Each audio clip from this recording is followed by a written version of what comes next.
এমনি আমির হোসেন আপনি লিখেছেন, নামাজের বাইরের সময় আমার গ্যাসের একদম সমস্যা হয় না, কিন্তু অজু করার সাথে সাথে আমাকে এই সমস্যার সম্মুখীন হতে হয়, অনেক কষ্ট করে অজু ধরে রাখতে হয়, কি করতে পারি একটু দয়া করে বলবেন। স্বামীর জৈবিক চাহিদা পূরণ করতে স্ত্রী অক্ষম হলে স্ত্রীর করণীয় কি? বর্ষামণি আপনি লিখেছেন, আমার 3টা মেয়ে সন্তান, ছেলে সন্তান, লাভের কোনো আমল আছে কিনা? যে জামা কাপড় পরে সহবাস করা হয় সেই জামা কাপড় কি নাপাক হয়ে যাবে, অর্থাৎ যেটা পরে সেটা পরে নামাজ পড়া যাবে কিনা? স্বামী মোহাম্মদ আপনি লিখেছেন, আমি একটা সিগারেট কোম্পানিতে চাকরি করি, চাকরিটা কি আমার জন্য হালাল হবে? যারা আয়না বা জিনের মাধ্যমে রোগ নির্ণয় করে তাদের কাছে যাওয়া কি শিরক হবে? 3 তালাক দেওয়ার নিয়ম কি?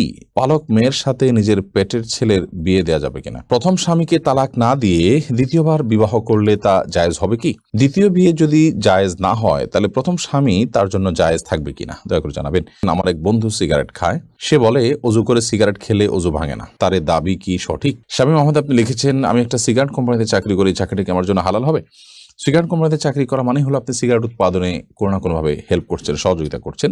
আর আল্লাহ তাআলা বলেছেন, ওয়ালা তাআওয়ানু আলাল ইসমি ওয়াল উদওয়ান, পাপের কাজে, সীমালঙ্ঘনের কাজে তোমরা একে অন্যের সহযোগিতা করো না, বিধায় আপনার জন্য এটি জায়েজ হবে না আপনি সিগারেট কোম্পানিতে চাকরি করবেন, কারণ এটি রীতিমতো সে একটা হারাম প্রোডাকশন তৈরি করছে, সেখানে সহযোগিতা করা শামিল। রাকিবুল ইসলাম আপনি লিখেছেন, যারা আয়না বা জিনের মাধ্যমে রোগ নির্ণয় করে তাদের কাছে যাওয়া কি শিরক হবে? খুব জটিল একটা জায়গা আসলে। জিনের আশ্রয় নেওয়াকে অনেক উলামায়ে কেরাম নাজায়েজ বলেছেন, এবং সেটাতে আয়না ইত্যাদি ব্যবহার করা, এগুলো করে করে দেখা, এটাকে অনেক উলামায়ে কেরাম নাজায়েজ বলেছেন। মূলত বিভিন্ন আলামত থেকে আপনার ব্ল্যাক ম্যাজিক বা জিনের উপদ্রব এটি চিহ্নিত করে এরপর কোরআন কারীমের আয়াত, দোয়া ইত্যাদির মাধ্যমে, আজকার ইত্যাদির মাধ্যমে শেফা বা আরোগ্য লাভের বা ট্রিটমেন্টের আপনি উদ্যোগ গ্রহণ করবেন, সেটি হলো মূলত শরিয়া সম্মত পদ্ধতি।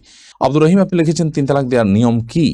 আপনি যদি আপনার স্ত্রীকে 3 তালাক দিতে হয় তাহলে যেই পবিত্রতায়, অর্থাৎ মাসিক হওয়ার পর যে নতুন পিরিয়ড, পবিত্রতার পিরিয়ড শুরু হয়েছে, সেই পিরিয়ডে তার সাথে শারীরিক কোনো সম্পর্ক করা ছাড়া আপনি একটা তালাক দিবেন, এরপর একটা মাস চলে যাবে, আপনি আবার তাকে কখনো একটা তালাক দিবেন, এভাবে 3 দফা 3টা তালাক দিবেন তাকে, অথবা একটা তালাক দিয়ে আপনি ছেড়ে দিবেন, এটি সবচেয়ে উত্তম। এবং 3 মাসে অটোমেটিকলি তার সাথে আপনার সময়, আপনার নির্দিষ্ট সময় আপনার পার হয়ে যাবে, এরপরে আপনি বিচ্ছেদ হয়ে যাবে। পরবর্তীতে আবার কখনো বিয়ে হলে এরপর যদি আবার তার থেকে তালাক দেওয়ার প্রয়োজন হয় তখন আপনি তালাক দিবেন। এভাবে তিন ধাপে 3টা তালাক দিবেন। একসাথে 3টা তালাক দেওয়া এটা নাজায়েজ এবং গুনাহের কথা। মোহাম্মদ রাসেল আইডি থেকে আপনি লিখেছেন, পালক মেয়ের সাথে নিজের পেটের ছেলের বিয়ে দেওয়া যাবে কিনা? হ্যাঁ, দেওয়া যাবে। যেহেতু পালক মেয়ে সে আপনার আসল মেয়ে না, অতএব তাকে আপনি পেটের ছেলের সাথে বিয়ে দিতে পারেন। হ্যাঁ, যদি আপনার পালক মেয়েটা আপনার দুধ সন্তান হয় বা দুধ সম্পর্কিত আত্মীয় হয়, যার সাথে বিয়ে বন্ধন আবদ্ধ হারাম, দুধের কারণে যে সম্পর্ক হয় সেটি যদি এই পর্যায়ে চলে যায়, ধরুন আপনি এই ছেলের বোনের দুধ আপনি পান করেছেন, তাহলে তো সে আপনার দুধ ভাই, যার কারণে তাকে আপনি বিয়ে করা জায়েজ হবে না।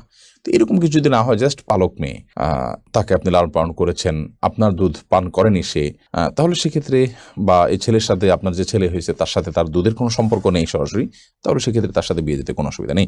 এমনি সেলিম রেজা কাজল আপনি লিখেছেন, যে জামা কাপড়ে পরে যে জামা কাপড় পরে সহবাস করা হয় সেই জামা কাপড় কি নাপাক হয়ে যাবে, অর্থাৎ যেটা পরে সেটা পরে নামাজ পড়া যাবে কিনা? যা কাপড় চোপড় পরে সহবাস করলেই সেটা নাপাক হয়ে যাবে না, যদি সেখানে নাপাক লাগে তাহলে সেক্ষেত্রে সেটা নাপাক হবে, আর যদি নাপাক না লাগে তাহলে সেটা নাপাক হবে না।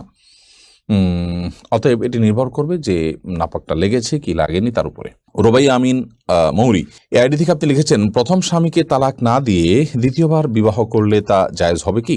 দ্বিতীয় বিয়ে যদি জায়েজ না হয় তাহলে প্রথম স্বামী তার জন্য জায়েজ থাকবে কিনা দয়া করে জানাবেন। প্রথম স্বামীর সাথে যদি বিচ্ছেদ না হয় তাহলে দ্বিতীয়বার যদি কোনো নারী বিয়েতে আবদ্ধ হন তাহলে সেটি জায়েজ হবে না, পরে বিয়েটা বাতিল হিসেবে গণ্য হবে, এটা বিয়েই না, যার কারণে সেটি আপনার কার্যকরী হবে না।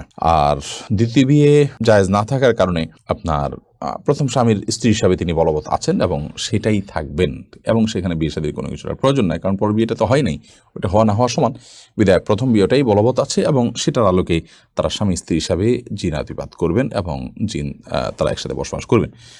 সারিয়া বাপ্পি আপনি আইডি থেকে লিখেছেন, আমার এক বন্ধু সিগারেট খায়, সে বলে অজু করে সিগারেট খেলে অজু ভাঙে না, তার দাবি কি সঠিক?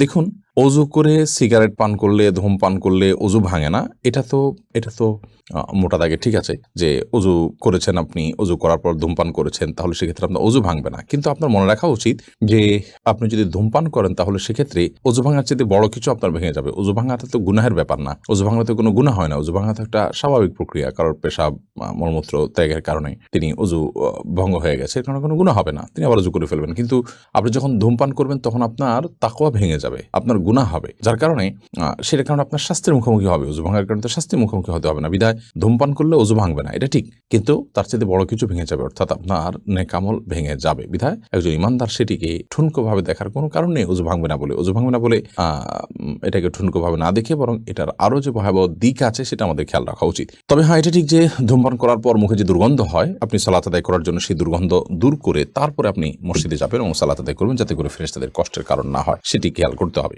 শান্তা আক্তার আপনি লিখেছেন, আমার স্বামী অন্যায়ভাবে তার মায়ের কথায় আমাকে এক তালাক দেয়। এখন সে ভুল বুঝতে পেরে আবার ফিরতে চায়, কিন্তু তার মায়ের অন্যায় জেদ এখনো বিরাজমান, আমায় মানবে না। এখন করণীয় কি? মা যদি অন্যায়ভাবে তাকে তালাক দিতে বলে এবং মায়ের কথায় প্ররোচিত তিনি এটি করে থাকেন, তাহলে একটা তালাক দিয়েছেন যেহেতু তিনি আবারও তার সাথে ঘর করার সুযোগ আছে। যদি 3 মাস পার হয়ে থাকে তাহলে এখন আগদ পড়ে নতুন বিয়ের মাধ্যমে আপনারা একসাথে থাকতে হবে। যদি 3 মাস না পার হয়ে থাকে তাহলে এখনই আপনারা শুধুমাত্র মৌখিক প্রত্যাহারের মাধ্যমে একে অন্যের সাথে থাকতে পারবেন। আপনার শাশুড়ি তিনি যদি অন্যায়ভাবে আপনার উপর অসন্তুষ্ট হন, ধরুন তার যৌতুকের ডিমান্ড আছে বা অন্য এমন ডিমান্ড আছে যেটি আসলে শরিয়া গ্রাহ্য নয়, তাহলে সেটি না পূরণ হওয়ার কারণে তিনি আপনার উপর অসন্তুষ্ট যদি হয়, তাহলে সেক্ষেত্রে আপনার স্বামী আপনার সাথে ঘর করতে পারেন এবং সংসার করতে পারেন, কোনো অসুবিধা নেই। এরপরে সাবিহা জাহান লিখেছেন, স্বামীর জৈবিক চাহিদা পূরণ করতে স্ত্রী অক্ষম হলে স্ত্রীর করণীয় কি? যদি স্ত্রী স্বামীর জৈবিক চাহিদা পূরণ করতে অক্ষম হন, তাহলে সেক্ষেত্রে স্বামীকে একাধিক বিয়ের ক্ষেত্রে তিনি সহযোগিতা করবেন এবং স্বামীর চরিত্র হেফাজত করা একটা গুরুত্বপূর্ণ বিষয় এবং বিয়ের অন্যতম লক্ষ্য এটি। তো সে লক্ষ্য যদি পূরণে অপারগ হন তিনি, তাহলে সেক্ষেত্রে স্বামী গুনাহের দিকে যেতে পারেন, চরিত্র নষ্ট হতে পারে। সেই জায়গা থেকে স্বামীর জন্য দ্বিতীয় বা তৃতীয় স্ত্রীর ব্যবস্থা করা এবং সেটার জন্য মানসিক সম্মতি দেওয়া, তাকে সহযোগিতা করা, এটা। সুমাইয়া সাদ্দাম এই আইডি থেকে আপনি লিখেছেন, নন মাহরামদের সাথে কি ফোনে বেশি কথা বলা যাবে না? প্রয়োজনীয় কথা আপনি বলতে পারেন, সেক্ষেত্রে আপনি কথার মধ্যে কোমলতা সৃষ্টি করবেন না, কারণ আপনি কণ্ঠের মধ্যে যখন কোমলতা সৃষ্টি করবেন, আপনি যখন নরম সুরে কথা বলবেন, তখন সেক্ষেত্রে আল্লাহ তাআলা কোরআনে কারীমে যেটি বলেছেন যে ফায়াতমাউল্লাযী ফি কলবিহি মারাদ, যাদের অন্তরে রোগ আছে তারা আপনার এর কারণে তাদের অন্তরের মধ্যে বাজে চিন্তা আসবে এবং লোভ তৈরি হবে, গুনাহ হবে, জল্পনা কল্পনা হবে। সেজন্য আল্লাহ বলেছেন ফালা তাখদা'না বিল কওল, তোমরা কথা বললে পরনারীর সাথে পরপুরুষের সাথে যখন তোমাদের কথা বলতে হবে, ফালা তাখদা'না বিল কওল, তোমরা কথাকে কোমল করবে না। বিধায় আপনি কোমল করবেন না, এছাড়া কথা আপনি বলতে পারেন, কিন্তু প্রয়োজন ছাড়া বেহুদা কথাও বলতে পারবেন না। যেমন আপনি লম্বা চড়া আলাপ করলেন অপ্রয়োজনীয় কথা, সেগুলো আস্তে আস্তে আপনাকে মন্দ দিকে নিয়ে যেতে পারে বা তার মনের মধ্যে কোনো গুনাহের ভাব উদ্রেক করতে পারে। বর্ষামণি আপনি লিখেছেন, আমার 3টা মেয়ে সন্তান, ছেলে সন্তান, লাভের কোনো আমল আছে কিনা? আপনি রব্বি হাবলি মিনাস সলিহিন এই দোয়া পড়তে পারেন, রব্বি লা তাযারনি ফারদা ওয়া আনতা খায়রুল ওয়ারিসিন এই দোয়া পড়তে পারেন। এই সমস্ত দোয়ার মাধ্যমে আল্লাহ তাআলা আপনাকে নিঃসন্তান লাভ করার সুযোগ দিবেন ইনশাআল্লাহ বিইذنিল্লাহ। এমনি আমির হোসেন আপনি লিখেছেন, নামাজের বাইরের সময় আমার গ্যাসের একদম সমস্যা হয় না, কিন্তু ওযু করার সাথে সাথে আমাকে এই সমস্যার সম্মুখীন হতে হয়, অনেক কষ্ট করে ওযু ধরে রাখতে হয়, কি করতে পারি একটু দয়া করে বলবেন? নামাজের বাইরের সময় গ্যাসের সমস্যা হয় না, কিন্তু নামাজ দাঁড়ালে শুরু হয়ে যায়। এটা কোনো দুষ্ট জিনের উপদ্রব কিনা, ব্ল্যাক ম্যাজিকের কারণে কিনা, সেটা আপনার দেখা দরকার এবং সেটার জন্য আপনি রাকিদের শরণাপন্ন হয়ে ট্রিটমেন্ট করা উচিত। বিশেষ করে কোরআন কারীমের তেলাওয়াত, জিকিরের পরিমাণ বাড়িয়ে দেওয়া উচিত। কিন্তু সালাতের মধ্যে আপনাকে ওযু ধরে রাখতেই হবে, কারণ ওযু আপনার ছুটে গেলে আবার নতুন করে ওযু করে আপনাকে সালাত আদায় করতে হবে।